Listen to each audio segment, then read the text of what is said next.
ရုပ်ရှင်အစမှာထောင်ဝင်းအတွင်းကပါးရိုက်ပြိုင်ပွဲတစ်ခုကိုမြင်တွေ့ရမှာပါ။အရက်ရှိပြီးကြွက်သားတောင့်တင်းတဲ့အကျဉ်းသားတစ်ယောက်ဟာတခြားသူတွေကိုအနိုင်ယူပြီးဗိုလ်ကျနေခဲ့တာပေါ့။ဒါပေမဲ့လူကောင်ထွားတဲ့အကျဉ်းသားရှစ်ရဲ့ပြင်းထန်တဲ့ပါးရိုက်ချက်တစ်ခုကြောင့်အဲ့ဒီလူဟာမြေပြင်ပေါ်လဲကျသွားခဲ့ရပါတယ်။အဲ့ဒီနောက်မှာတော့ရှစ်ခါထောင်ထဲမှာအတန်မာဆုံးလူဖြစ်အားလုံးရဲ့အတိမတ်ပြုခြင်းကိုခံလိုက်ရပါတော့တယ်။ဒါပေမဲ့မမျှော်လင့်ပဲလူကောင်သေးသေးအဖြစ်ကင်းစင်ပုံရတဲ့ဟွန်ဆူဆိုတဲ့လူငယ်လေးတစ်ယောက်လူအုပ်ထဲကထွက်လာပြီးစိန်ခေါ်လိုက်ပါပြီ။အကျဉ်းသားတွေအားလုံးကသူ့ကိုကြည့်ပြီးလှောင်ရကြတာပေါ့။သူတို့အမြင်မှာတော့ဒီကောင်လေးဟာလေတိုက်ရင်တောင်လွင့်သွားမဲ့ပုံမျိုးပါ။ဒါပေမဲ့ဟွန်ဆူကတော့လုံးဝမကြောက်ပဲတည်တည်ငြိမ်ငြိမ်ပဲပြင်ဆင်နေခဲ့တာပါ။တကယ်တော့ဟွန်ဆူဟာတာမန်လူတစ်ယောက်မဟုတ်ပါဘူး။အရင်ဆုံးဘသူစရိုက်မလဲဆိုတာကိုခြံပေါက်ကလုပ်ပြီးဆုံးဖြတ်ကြရမှာဟွန်ဆူကရှုံးသွားခဲ့ပါတယ်။ရှစ်ရဲ့ပြင်းထန်တဲ့ပါးရိုက်ချက်ကြောင့်ဟွန်ဆူတယောက်ရိုင်နေသွားပြီးလဲကျလူနီးပါးဖြစ်သွားပေမဲ့အရှုံးမပေးပဲပြန်လည်ရပ်တည်နိုင်ခဲ့တာပေါ့။သူ့အလှည့်ရောက်တဲ့အခါဟွန်ဆူကရှိသမျှအားနဲ့ပြန်ရိုက်ပေမဲ့ရှစ်ကတော့ဘာမှမဖြစ်သလိုပါပဲ။ဒီလိုနဲ့အပြန်လည်ရိုက်နေကြရင်နောက်ဆုံးမှာဟွန်ဆူကလှည့်စားလိုက်ပါတော့တယ်။ပါးရရမယ့်အစားရှစ်ရဲ့မျက်နှာကိုလက်သီးနဲ့တက်တက်ထိုးချလိုက်တာပါ။ဒီမမျှော်လင့်တဲ့ထိုးချက်ကြောင့်ရှစ်မြေပြင်ပေါ်လဲကျသွားခဲ့ရပါတယ်။ဒါကိုအနီးကပ်စောင့်ကြည့်နေတဲ့ဟန်ဂျီကဟွန်ဆူမတမာနေသုံးတာကိုသတိထားမိသွားပေမဲ့စိတ်မဆိုးပဲသဘောကျသွားပုံရပါတယ်။ရှစ်ကတော့ကလေးတစ်ယောက်လက်ချက်နဲ့ရှုံးရတာကိုဒေါသထွက်ပြီးသူ့အဖွဲ့နဲ့အတူဟွန်ဆူကိုဝိုင်းတိုက်ကြပါတော့တယ်။ဟွန်ဆူကတယောက်တည်းနဲ့ကျွမ်းကျင်စွာပြန်လည်ခုခံနေတော့ထောင်ဆောင်တွေရောက်လာပြီးရန်ပွဲကိုတားဆီးလိုက်ပါတယ်။ပြစ်ဒဏ်အနေနဲ့ဟွန်ဆူကိုတိုက်ပိတ်လိုက်ပါတော့တယ်။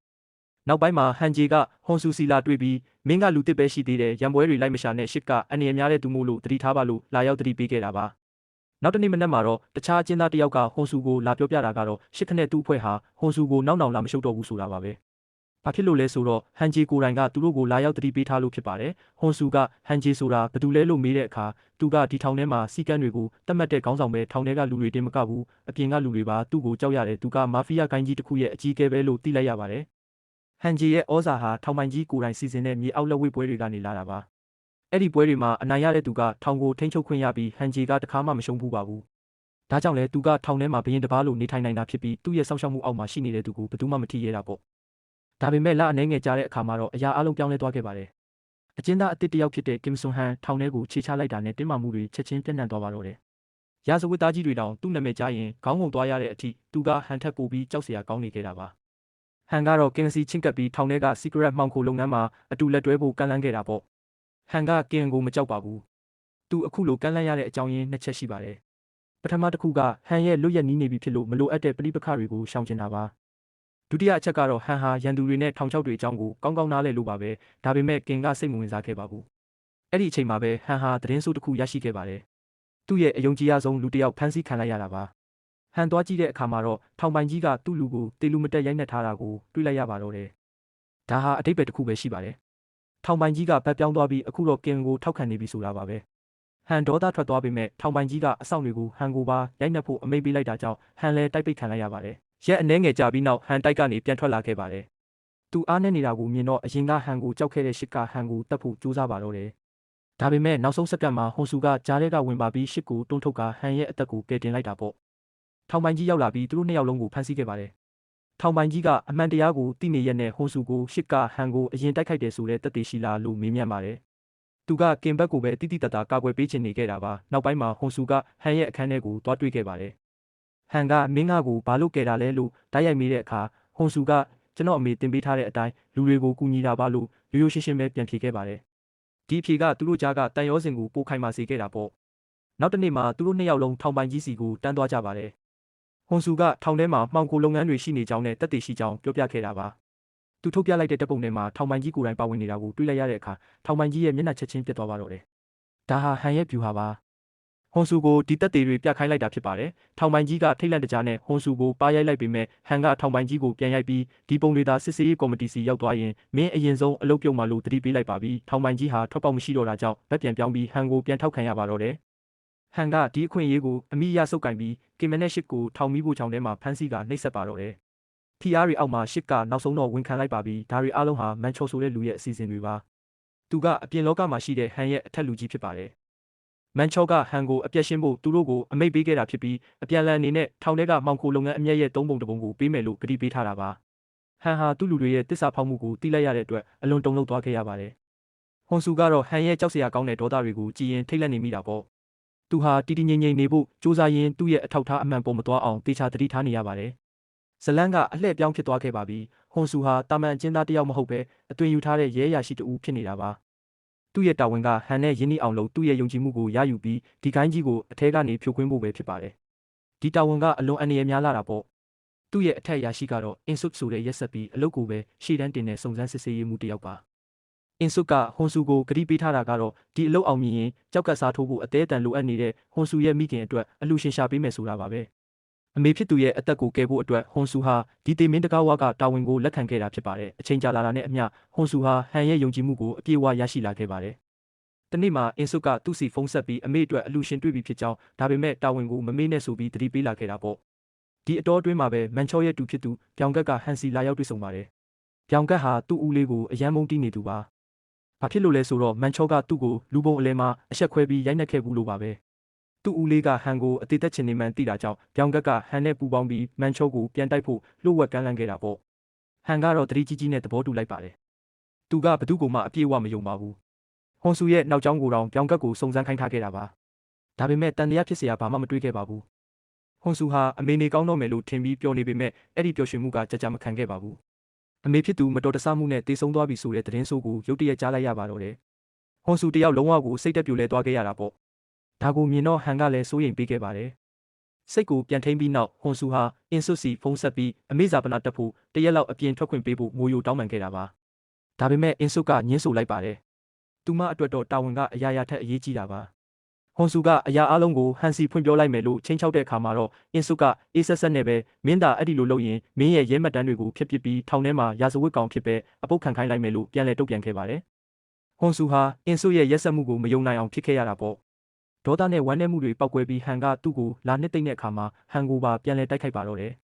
ဟန်ကသူ့ကိုပြန်မရိုက်ချင်ပေမဲ့နောက်ဆုံးမှာတော့အတင်းချုပ်ကင်ပြီးစိတ်ငြိမ်သွားအောင်လုပ်ပေးခဲ့ပါတယ်နောက်တနေ့မှာတော့မမျှော်လင့်ပဲထောင်ပိုင်ကြီးကဟွန်ဆူကိုဇာပနာအတွက်တရက်အပြင်ထွက်ခွင့်ပေးလိုက်ပါပြီဒါဟာအင်ဆွတ်ကြောင့်မဟုတ်ပဲဟန်ကြောင့်ဖြစ်ပါတယ်ဟန်ကအကုန်ကြအားလုံးကိုစိုက်ထုတ်ပေးခဲ့တာပါဟန်ရဲ့အကူအညီနဲ့ဟွန်ဆူဟာအမေဖြစ်သူကိုနောက်ဆုံးအကြိမ်တွေ့ခွင့်ရပြီးဇာပနာကိစ္စတွေကိုလှုပ်ဆောင်ခွင့်ရရှိခဲ့ပါတယ်အဲ့ဒီညထောင်ထဲပြန်ရောက်တဲ့အခါဟန်ကသူ့ရဲ့နာကျင်စရာအတိတ်တွေကိုဖွင့်ဟပြောပြပြီးဘသူ့ကိုမှအလွယ်တကူမယုံနဲ့လို့ဟွန်ဆူကိုအရေးကြီးတဲ့သင်ခန်းစာပေးခဲ့တာပေါ့ပြီးတော့မင်းထောင်ကလွတ်ရင်ငါစီမှာအလုပ်လုပ်မလားလို့မေးမြန်းခဲ့ပါတယ်ဟွန်ဆူဟာကြားညက်နေပါပြီတစ်ဖက်မှာသူ့ကိုတစားပလာလိုအတုံးချတဲ့အင်ဆွတ်ရှိနေပြီးနောက်တစ်ဖက်မှာတော့လူဆိုးကိုင်းသားဖြစ်ပေမဲ့သူ့အပေါ်စစ်မှန်တဲ့စေတနာထားတဲ့ဟန်ရှိနေခဲ့တာပါနောက်ဆုံးမှာတော့ဟွန်ဆူဟာဟန်ကိုအမှန်တိုင်းဝန်ခံလိုက်ပါတော့တယ်သူဟာဒီကိုင်းကိုဖျက်ဆီးဖို့လွတ်လိုက်တဲ့အသွင်ယူရဲတစ်ယောက်ဖြစ်ကြောင်းဖွင့်ဟပြောဆိုလိုက်ပါပြီဇလန်းကလာအနေငယ်ကိုကြော်လွန်သွားခဲ့ပါတယ်ဟွန်ဆူထောင်ကလွတ်တဲ့နေ့ရောက်ရှိလာတာပေါ့ထောင်တကားဝမှာတော့အနီရောင်ပြန်ကားတစ်စီးနဲ့တက်တော်ဆောင်တွေကသူ့ကိုလာရောက်ကြိုဆိုနေတာကိုတွေ့လိုက်ရပါတယ်ကားထဲမှာရှိနေတာကတော့လာအနေငယ်စောပြီးလွတ်သွားတဲ့ဟန်ဂျီဟိုပါပဲဟန်ကသူ့ကိုကိုယ်တိုင်လာကြိုတာဖြစ်ပါတယ်အဲ့ဒီညမှာပဲဟန်ကဟွန်ဆူကိုခန်းနာတဲ့ပါတီတစ်ခုစီခေါ်ဆောင်သွားခဲ့တာပေါ့အဲ့ဒီမှာဟွန်ဆူဟာဒီကိုင်းရဲ့အရှင်သခင်အစ်စ်အမှန်ဖြစ်တဲ့မန်ချောနဲ့ပထမဆုံးစတင်တွေ့ဆုံခဲ့ပါတယ်မန်ချောဟာဟွန်ဆူရဲ့ယုံကြည်မှုရှိတဲ့ပုံစံကိုချက်ချင်းသဘောကျသွားပြီးရှေ့လာမဲ့မှောင်ခိုလုပ်ငန်းတစ်ခုမှာတာဝန်ပေးလိုက်ပါတော့တယ်ဒါကိုမန်ချောရဲ့တူပြောင်ကက်ကမကြေမနက်ဖြစ်ပြီးဟွန်ဆူကိုအသာစီးရဖို့အတွက်ချင်းချောက်ဖို့ကြိုးစားပါတော့တယ်ပြောင်ကက်မမျောလင့်ထားတာကတော့ဟွန်ဆူဟာနောက်ဆုတ်သွားမဲ့အစားသူ့ကိုတနက်နဲ့အေးအေးဆေးဆေးပြန်လဲချိန်ရွေးလိုက်တာပါပဲဒီလိုမကြောက်မရွံ့တုံ့ပြန်မှုကြောင့်ပဲမန်ချောကသူ့ကိုသဘောကျသွားခဲ့တာပေါ့ဟန်ကကြားထဲကဝင်ပြီးအခြေအနေကိုထိမ့်ပေးပေမဲ့မန်ချောကတော့ပြောင်ကက်ရဲ့အပြုတ်မှုကိုဒေါသထွက်ပြီးလူပုံအလဲမှာပါရိုက်ကထပ်မံအဆက်ခွဲလိုက်ပါတော့တယ်ဒါပေမဲ့နောက်တနေ့မှာမန်ချောကပြောင်ကက်ကိုတီးတန့်ခေါ်ယူတွေ့ဆုံခဲ့ပါတယ်ဟွန်ဆူကသူ့နေရာကိုဘယ်တော့မှအစားထိုးမှမဟုတ်ကြောင်းနှစ်သိမ့်ပေးပြီးအပြန်အလှန်အနေနဲ့နောက်တစ်ချိန်အယောင်းဝယ်ပြီးတာနဲ့ဟန်ကိုတက်ပစ်ဖို့ပြောင်ကက်ကိုအမိန့်ပေးလိုက်တာပေါ့မန်ချောဟာဟန်ကသူ့ကိုအထက်လူကြီးလို့တကယ်မတတ်မှတ်တော့ဘူးလို့ခံစားနေရပြီးတစ်ချိန်မှာသူ့ကိုပြန်လဲတော်လန်လာမှစိုးရိမ်တာကြောင့်ဟန်ကိုအရင်ဦးအောင်ရှင်းထုတ်ချင်နေခဲ့တာပါရှေ့လာမဲ့မှောင်ခိုလုပ်ငန်းအတွက်နေဆက်ဂိတ်ကိုထိန်းချုပ်ထားတဲ့ Try ဆိုတဲ့လူဆိုးစီကခွင့်ပြုချက်တစ်စိတ်တုံးလိုအပ်ပါတယ်ဟန်နဲ့ဟွန်ဆူတို့ဟာအဲ့ဒီတစ်စိတ်တုံးတွားရောက်ယူဖို့ Try ရဲ့ပုံးခိုရာနေရာကိုထွက်ခွာခဲ့ကြတာပေါ့တစ်ဖက်မှာလည်းရဲတွေကသူတို့လှုပ်ရှားမှုကိုစောင့်ကြည့်နေခဲ့ပါတယ်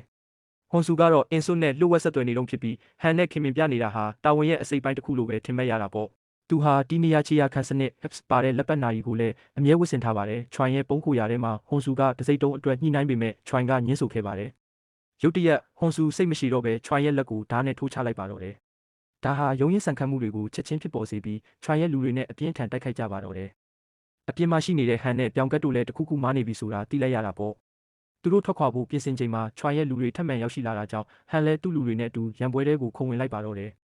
ဒီအချိန်မှာဟန်ရဲ့တခုတည်းသောစိုးရိမ်မှုကဟွန်ဆူကိုဘေးကင်းအောင်ကာကွယ်ဖို့ပါပဲအတွင်းထဲမှာတော့ဟွန်ဆူဟာလူကောင်ကြီးတစ်ယောက်နဲ့အသေးအတန်တိုက်ခိုက်နေရပါတယ် တန်တုံးနဲ့ထက်ခါတလဲလဲရိုက်ပေမဲ့ထိုလူကဘာမှမဖြစ်ပဲဟွန်ဆူကိုအပြင်းထန်ပြန်လဲတိုက်ခိုက်ခဲ့တာပေါ့အချိန်မီမှာပဲဟန်ရောက်ရှိလာပြီးသူ့ကိုကယ်တင်လိုက်ပါတယ်သူတို့နှစ်ယောက်ပူးပေါင်းပြီး Choi ရဲ့လူတွေကိုအနိုင်ယူလိုက်ကြတာပေါ့အဲ့ဒီနောက်ဟွန်ဆူက Choi ကိုထပ်မံရိုက်နှက်ပြီးနောက်ဆုံးမှာတစိမ့်တုံးကိုရယူနိုင်ခဲ့ပါတယ်ဒါပေမဲ့ရန်ပွဲအတွင်းမှာဟွန်ဆူရဲ့ခြေရာခန္ဓာကြီးပျက်စီးသွားတာကြောင့်ရဲတွေကသူ့ရဲ့တီနေရာကိုမသိနိုင်တော့ပါဘူးသူတို့ပြန်ရောက်တဲ့အခါတစိမ့်တုံးရလာတဲ့အတွက်မန်ချောကဟွန်ဆူကိုအတော်လေးသဘောကျသွားခဲ့ပါတယ်နောက်ပိုင်းမှာဟန်ကဟွန်ဆူကိုရုရှားမာဖီးယားတွေနဲ့ညှိနှိုင်းဖို့နိုက်ကလပ်တစ်ခုကိုခေါ်သွားပေမဲ့ဟွန်ဆူကိုတော့အပြင်မှာပဲစောင့်ခိုင်းထားခဲ့တာပေါ့ဟန်ဟာစိတ်ထဲမှာတော့သူ့ကိုအပြည့်အဝမယုံကြည်သေးပါဘူးဟွန်ဆူအပြင်မှာစောင့်နေတော့သူ့ရဲ့ရဲအဆက်အသွယ်တယောက်ကသူ့ကိုဘေးဆွဲထုတ်ပြီးဟန်ကိုဖမ်းဖို့တက်တေဆူဆောင်းနိုင်အောင်ခြေရာခန္ဓာကြီးအတစ်တလုံးလာရောက်ပေးအပ်ခဲ့ပါတယ်အဲ့ဒီအချိန်မှာပဲဟန်ကအပြင်ထွက်လာပြီးသူတို့စကားပြောနေတာကိုမြင်တွေ့သွားခဲ့တာပါဟန်ကအဲ့ဒီလူဘယ်သူလဲလို့မေးတဲ့အခါဟွန်ဆူကသူ့ကိုလာရောက်နှောက်ယှက်နေတဲ့သူလို့ပဲလိန်ညာပြောဆိုလိုက်ပါတယ်ဟန်ကစိတ်မထိန်နိုင်ပဲအဲ့ဒီလူကိုတေလူမတက်ရိုက်နှက်ပါတော့တယ်ဟွန်ဆူကဟန်ကိုအတင်းဆွဲထုတ်ပြီးတားဆီးလိုက်ရတာပေါ့ပြီးနောက်ဟန်ကအဲ့ဒီလူကတကယ်တော့ဘယ်သူလဲလို့ထပ်မံမေးမြန်းခဲ့ပါတယ်ဒီတစ်ခါမှာတော့ဟွန်ဆူကအမှန်တိုင်းပြောပြလိုက်ပါပြီအဲ့ဒီလူကသူ့ကိုခြေရာခံဆက်လာပေးတဲ့ရဲသတင်းပေးတယောက်ဖြစ်ကြောင်းဝန်ခံလိုက်တာပါဟန်ကဟွန်ဆူကိုချက်ချင်းရှာဖွေပြီးရဲနဲ့ဆက်ပြီးပူပေါင်းနေတော့လားဆိုတာစစ်ဆေးခဲ့ပါတယ်ဘာမှမတွေ့တဲ့အခါမှာဟန်ကဟွန်ဆူကိုတိတ်ဆိတ်ပြီးလူသူမရှိတဲ့နေရာတစ်ခုကိုခေါ်ဆောင်သွားခဲ့တာပေါ့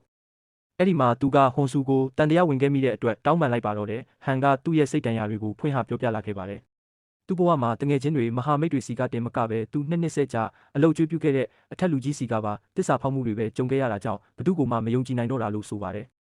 ဒါကိုကြားရတဲ့အခါဟွန်ဆူတယောက်စိတ်လှုပ်ရှားသွားပြီးသူ့ကိုယ်သာယုံကြည်ဖို့နဲ့သူဘယ်တော့မှတစ္ဆာမဖောက်ပဲတစ္ဆာရှိမှုကိုတက်တည်ပြပါမယ်လို့ကတိပေးလိုက်တာပေါ့။မှောင်ခိုလုပ်ငန်းမစတင်မီ2ရက်အလိုမှာတော့ပြောင်းကက်ကဟန်ကိုရဲတယောက်ကိုဘယ်လိုလုပ်ယုံကြည်နိုင်တာလဲလို့ရုတ်တရက်မေးမြန်းလိုက်ပါတယ်။ပြောင်းကက်ဟာဟွန်ဆူကဟန်ကိုဖမ်းဖို့လွတ်လိုက်တဲ့အသွင်ယူရဲတယောက်ဖြစ်မှန်းထောင်တဲ့ကလေးကသိနေခဲ့တာပါ။ဒီနေရာမှာတော့အလွန်အံ့ဩစရာကောင်းတဲ့အမှန်တရားပေါ်လာခဲ့ပါတယ်။တကယ်တော့ဟန်ကဒါကိုကြိုတင်သိရှိထားပြီးသားဖြစ်ပါတယ်။သူဟာဟွန်ဆူရဲ့စိတ်ဓာတ်ကိုအားနည်းသွားအောင်လုပ်ဖို့ဟွန်ဆူရဲ့မိခင်ကိုတေဆုံးစေခဲ့တဲ့မတော်တဆမှုကိုကိုယ်တိုင်စီစဉ်ခဲ့တာဖြစ်ပါတယ်။အဲ့ဒီနောက်မှာမှဟွန်ဆူမိကိုအားထားရမယ့်တူးလေးတော်သူအဖြစ်ဟန်ကဟန်ဆောင်ပြီးဇာပနာကိစ္စတွေကူညီပေးကယုံကြည်မှုကိုရယူခဲ့တာပေါ့။နောက်ဆုံးမှာဟွန်ဆူကသူ့ကိုယ်သူအမှန်တိုင်းဝန်ခံလာတဲ့အခါမှာလည်းဟန်ကဟွန်ဆူရဲ့ရိုးသားမှုနဲ့စိတ်ကောင်းရှိမှုကိုတွေ့ရှိသွားတာကြောင့်တတ်မပစ်ပဲသူ့ရဲ့လက်ယုံအဖြစ်တင်သွင်းခဲ့တာဖြစ်ပါတယ်။တစ်ဖက်မှာတော့မိခင်ရဲ့ကူးရှိကိုရောက်နေတဲ့ဟွန်ဆူဟာအမည်မသိလူတစုရဲ့ဖမ်းဆီးခြင်းကိုခံခဲ့ရပါတယ်။သူတို့ကဟွန်ဆူရဲ့ကိုယ်ပေါ်ကိုဓာတ်ဆီတွေလောင်ပြီးဟန်ကိုယ်တိုင်ကသူ့ရဲ့တီနေရာကိုပေးလိုက်တာလို့ပြောဆိုကြတာပေါ့။ဟွန်ဆူဟာဟန်ကသူ့ကိုတစ္ဆာဖောက်လိုက်ပြီလို့ထင်မှတ်ပြီးအလွန်တုန်လှုပ်သွားခဲ့ရပါတယ်။ဒါပေမဲ့တကယ်တော့ဒီလူတွေဟာဟန်ရဲ့လူတွေမဟုတ်ပဲဟွန်ဆူကိုဟန်နဲ့အပီးတိုင်ရန်တိုက်ပေးခြင်းနေတဲ့ရဲအရာရှိတွေပဲဖြစ်ပါတယ်။သူတို့ရဲ့အကြံစီအောင်မြင်သွားခဲ့ပါတယ်။ဒေါသထွက်နေတဲ့ဟွန်ဆူဟာမှောင်ခိုလုပ်ငန်းရဲ့အသေးစိတ်အချက်လက်တွေကိုအင်ဆုစီဖွင့်ဟပြောပြလိုက်ပါတော့တယ်။သူကမိခင်ရဲ့မတော်တဆမှုအကြောင်းကိုပါမေးမြန်းတဲ့အခါအင်ဆုကဟန်မှာတာဝန်ရှိမှန်းသိနေပေမဲ့ဟွန်ဆူစိတ်မလီအောင်စုံစမ်းဆဲပါလို့ပဲလိန်ညာပြောဆိုခဲ့ပါတယ်။ဟွန်ဆူကဟန်စီပြန်ရောက်တဲ့အခါဟန်ကမျက်နှာကဒဏ်ရာတွေကိုမေးမြန်းပေမဲ့ဟွန်ဆူကဘာမှမဖြစ်ဘူးလို့ပဲတုံ့ပြန်ခဲ့ပါတယ်။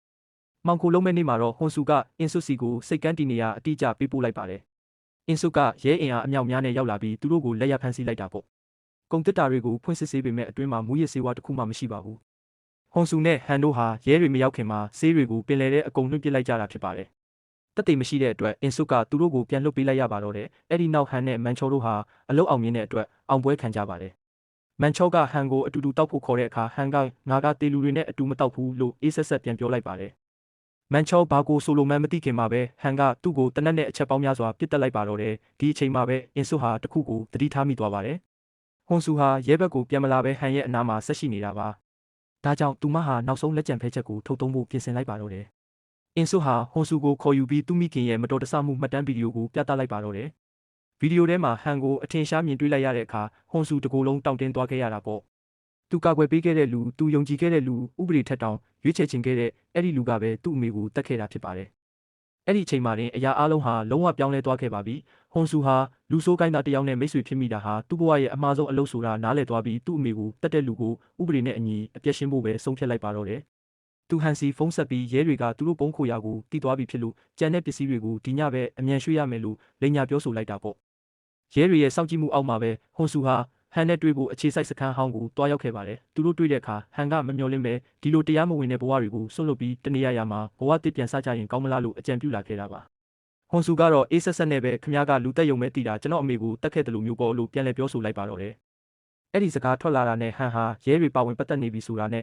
ဟွန်ဆူအမှန်တရားကိုသိသွားပြီဆိုတာကိုချက်ချင်းနားလည်သွားခဲ့တာပေါ့။ဟန်ကဟွန်ဆူကိုတနက်နဲ့ချိန်လိုက်ပေမဲ့ဟွန်ဆူကတော့ဟန်သူ့ကိုမတက်ဘူးဆိုတာသိနေခဲ့ပါတယ်။ အခြေအနေမဟန်ရင်ဟန်ကသူ့ကိုဓာတ်စာခံဖြစ်သုံးပြီးထွက်ပြေးဖို့ပဲကြိုးစားမှာဖြစ်ပါတယ်။အဲ့ဒီအချိန်မှာပဲရဲတွေဝိုင်းလာပြီးပြစ်ခတ်မှုတွေပြင်းထန်စွာဖြစ်ပွားပါတော့တယ်။ရုံးရင်ဆန်ခတ်ဖြစ်နေတော့မှရဲရရှိတယောက်ကဟွန်ဆူကိုဓာတ်စာခံဖြစ်ဖမ်းဆီးပြီးဟန်ကိုလက်နက်ချဖို့အော်ဟစ်တောင်းဆိုခဲ့တာပေါ့။ဟန်ဟာတယောက်တည်းထွက်ပြေးလို့ရပေမဲ့ဟွန်ဆူအသက်ရှူကျပ်ပြီးဒုက္ခရောက်နေတာကိုမြင်တဲ့အခါအမောင်ထဲကထွက်လာပြီးဟွန်ဆူကိုကယ်ဖို့အဲ့ဒီရဲကိုပြစ်တက်လိုက်ပါတော့တယ်။ဟန်ဟာဟွန်ဆူကိုပါပြစ်တက်လို့ရပေမဲ့မလုပ်ခဲ့ပဲဒီအတိုင်းပဲထွက်ခွာသွားခဲ့တာပေါ့အပြင်မှာဟန်ထွက်ပြေးဖို့ကြိုးစားချိန်မှာတော့အင်ဆုကကားနဲ့အရှိန်ပြင်းပြင်းတိုက်လိုက်တာကြောင့်ဟန်လန်းပေါ်မှာလဲကျသွားခဲ့ရပါပြီအင်ဆုကသူ့ကိုဖမ်းဆီးဖို့တက်တေတစ်ခုခုရအောင်ဟန်ရဲ့အိတ်ကက်တွေနဲ့ကားထဲမှာမူရစ်ဆေးဝါးတွေကိုလိုက်လံရှာဖွေပေမဲ့ဘာမှမတွေ့ခဲ့ပါဘူးအဲ့ဒီအချိန်မှာဟွန်ဆူရောက်ရှိလာပြီးဘာမှမစင်စားပဲအင်ဆုကိုတနက်နဲ့ပြစ်တက်လိုက်ပါတော့တယ်သူ့စိတ်ထဲမှာအင်ဆုဟာလည်းသူ့အမေတေဆုံးမှုအတွက်တာဝန်ရှိတယ်ဆိုတာသိနေလို့ပါပဲသူမဟာတာဝန်အတွက်နဲ့အမှန်တရားကိုဖုံးကွယ်ပြီးသူ့ကိုအယုတ်တစ်ခုလိုအသုံးချခဲ့တာဖြစ်ပါတယ်။အင်ဆုကိုပြစ်တက်ပြီးနောက်ဟွန်ဆူဟာတေးအန်ဆဲဆဲဖြစ်နေတဲ့ဟန်ရဲ့အနားကိုတွားပြီးဒူးထောက်ထိုင်လိုက်ပါတော့တယ်။ထောင်ထဲမှာတိုက်ခိုက်ခဲ့တာတွေညဖက်စကားပြောခဲ့တာတွေဇာပနာကိစ္စတွေနဲ့သူတို့ကြားကဂတိတွေကိုပြန်လည်မြောင်လာခဲ့တာပေါ့။ဟွန်ဆူကအမေပြီးရင်ကျွန်တော်အယုံကြည်ရဆုံးလူကခမားပဲဒါကြောင့်လဲအခုလိုပုံနာကျင်ရတာလို့နာကျင်စွာပြောဆိုလိုက်ပါတယ်။နောက်ဆုံးမှာတော့ဟွန်ဆူဟာဟန်ရဲ့နှာခေါင်းနဲ့ပါးစပ်ကိုပိတ်ပြီးအသက်ရှူကျက်အောင်လုပ်ကာနှုတ်ဆက်လိုက်ပါတော့တယ်။ဟန်တေဆုံးသွားတာနဲ့အတူဒီဇလန်ဟာလည်းအဆုံးသတ်သွားပါတော့တယ်။